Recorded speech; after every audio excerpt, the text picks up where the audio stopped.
The Royal Air Force is nearing its 100th birthday in 2018, and over that 100-year period has been involved on numerous occasions all over the globe with humanitarian aid.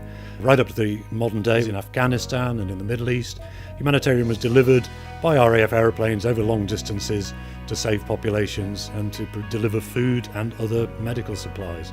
This year is very important. We're celebrating 70th anniversary of Operation Manna, and 30 years of the Ethiopia operation, which was called Operation Bushel, and 20 years since Operation Cheshire, which was the Sarajevo airlift, which I was very personally involved with. And these missions and operations continue today and will continue in the future. The most recent humanitarian mission I was involved in was the aid relief effort on behalf of the United Kingdom to Vanuatu in the Pacific Islands. The devastation was pretty much widespread. Homes had been destroyed, lives had been ruined, livelihoods lost, and aid was needed in its most basic form in order to try and help the country and the people back on their feet post Cyclone Pam.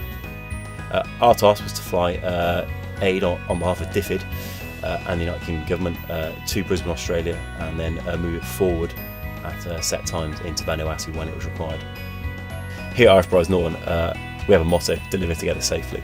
And this mission certainly highlighted that is possible. Cheshire was the operational name given to the humanitarian airdrop that the UK government took part in northwest Iraq in a response to the Iraqi government and their request for aid. There was a group of people in northwest Iraq that were isolated, and they actually managed to hold up on a mountainside. Obviously Iraq in August is an incredibly hot place to be, and they were very isolated whilst on that mountain. So there was a massive effort through UK aid to actually drop supplies to these people, mainly water and shelter, to actually help these people survive through the long days until they could actually be physically extracted off the mountain.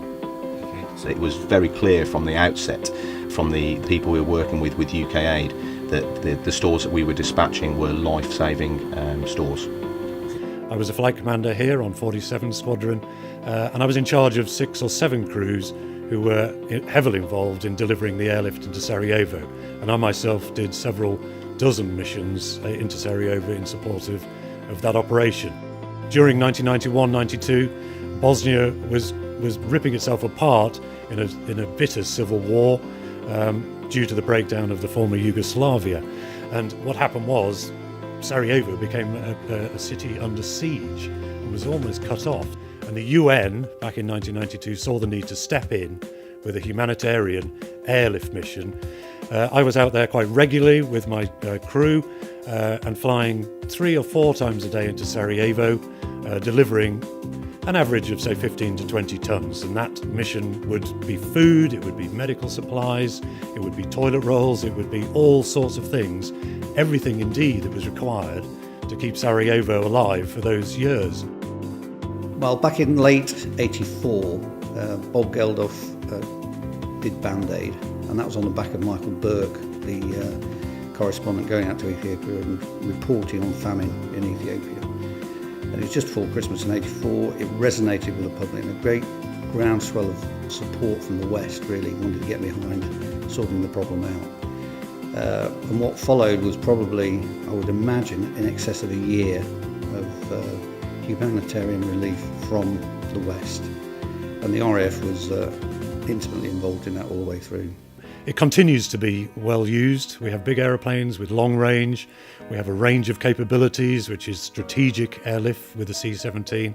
But on the tactical side, the C-130 and indeed the Chinook helicopter can get into austere places, short runways, beaches, jungles and deserts to deliver, when required, much needed humanitarian aid. I'm Regional Director of the RAF Benevolent Fund nowadays, and the RAF Benevolent Fund provides an incredible service in terms of welfare for serving and ex-serving RAF personnel and all their families.